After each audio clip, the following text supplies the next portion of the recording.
April 7, 1860ஆம் ஆண்டு கிழக்கிந்திய கம்பெனியின் பொருளாதார நிபுணர் ஜேம்ஸ் வில்சன் இந்தியாவிற்கான பட்ஜெட்டை அறிமுகப்படுத்தினார். அரசே பட்ஜெட் தாக்கல் செய்யும் நடைமுறை இந்தியாவை தவிர ஹாங்காங், அயர்லாந்து, இங்கிலாந்து ஆகிய 3 நாடுகளும் பின்பற்றுகின்றன. சுதந்திரத்திற்கு முன்பு இந்தியாவிற்கான பட்ஜெட் மாலை நேரத்தில்தான் தாக்கல் செய்யப்பட்டது. சுதந்திர இந்தியாவின் முதல் பட்ஜெட் 1947ஆம் ஆண்டு நவம்பர் 26ஆம் தேதி தாக்கல் செய்யப்பட்டது. சுதந்திர இந்தியாவின் முதல் பட்ஜெட்டை தாக்கல் செய்தவர் நேரு அமைச்சரவையில் இடம்பெற்றிருந்த R.K. சண்முகம் செட்டியார். பட்ஜெட் முதலில் ஆங்கிலத்திலேயே தயாரிக்கப்பட்டது. 1955ற்கு பிறகு ஹிந்தியில் தயாரிக்கப்படுகிறது. பட்ஜெட்டில் கருப்பு பணம் ஒழிப்பு குறித்த திட்டங்கள் 1965ஆம் ஆண்டு முதல் இன்று வரை தொடர்கிறது.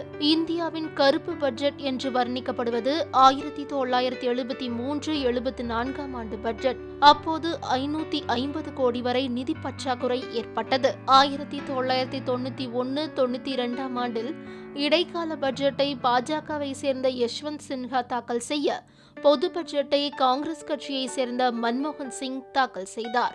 1964 மற்றும் 1968 என 2 முறை தன்னுடைய பிறந்த நாளன்று இந்தியாவின் பட்ஜெட் தாக்கல் செய்தவர் மொரார்ஜி தேசாய். மத்திய நிதியமைச்சராக இருந்து பின்னர் இந்தியாவின் குடியரசுத் தலைவராக உயர்ந்தவர் R. வெங்கட்ராமன். ராஜ்யசபா உறுப்பினராக இருந்து மத்திய நிதியமைச்சராக உயர்ந்த முதல் நபர் பிரணாப் முகர்ஜி.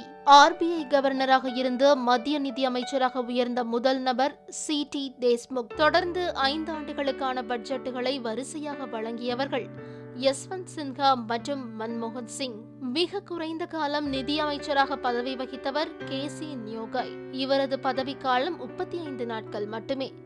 பட்ஜெட் தாக்கல் செய்யாத ஒரே நிதியமைச்சரும் இவர் ஒருவரே.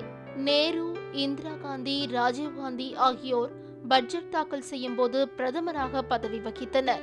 1997-98ஆம் ஆண்டு சிதம்பரம் தாக்கல் செய்த பட்ஜெட் கனவு பட்ஜெட் என்று வர்ணிக்கப்படுகிறது. பாதுகாப்பு காரணங்களுக்காக நிதியமைச்சக அலுவலகத்திலேயே பிரத்யேக அச்சகம் அமைக்கப்பட்டு பட்ஜெட் உரை அச்சடிக்கப்படுகிறது. பட்ஜெட் உரை தயாரிப்பு முதல் அச்சிட்டு அவை மக்களவையை வந்தடையும் வரை அனைத்து நிகழ்வுகளும் தீவிரமாக கண்காணிக்கப்படும். நாடாளுமன்றத்தில் இதுவரை அதிக எண்ணிக்கையில் பட்ஜெட் தாக்கல் செய்தவர் முன்னாள் பிரதமர் மொரார்ஜி தேசாய். ஒரே குடும்பத்தை சேர்ந்தவர்கள் பட்ஜெட் தாக்கல் செய்துள்ளனர். 1958ஆம் ஆண்டு ஜவஹர்லால் நேரு, 1970ஆம் ஆண்டு இந்திரா காந்தி, 1987ஆம் ஆண்டு ராஜீவ்காந்தி. பட்ஜெட் தாக்கல் செய்த ஒரே பெண் இந்திரா காந்தி. ஜவஹர்லால் நேரு, இந்திரா காந்தி, ராஜீவ்காந்தி, சரண் சிங், N.T. திவாரி, மதுதன் வடே, S.P. சவான், சச்சேந்திர சௌத்ரி ஆகியோர் முறையாக ஒரே ஒரு முறை மட்டுமே பட்ஜெட் தாக்கல் செய்துள்ளனர். பட்ஜெட் என்ற வார்த்தை பிரெஞ்சு மொழியில் பவுகெட் என்ற வார்த்தையிலிருந்து வந்தது. அதுவரை மாலையில் மட்டுமே தாக்கல் செய்யப்பட்டு வந்த பட்ஜெட் 2001ஆம் ஆண்டு முதல் காலையில் தாக்கல் செய்யப்படுகிறது. 92 ஆண்டுகளாக தனியாக தாக்கல் செய்யப்பட்டு வந்த ரயில்வே பட்ஜெட் இந்த ஆண்டு முதல் பொது பட்ஜெட்டுடன் இணைந்து தாக்கல் செய்யப்படுகிறது.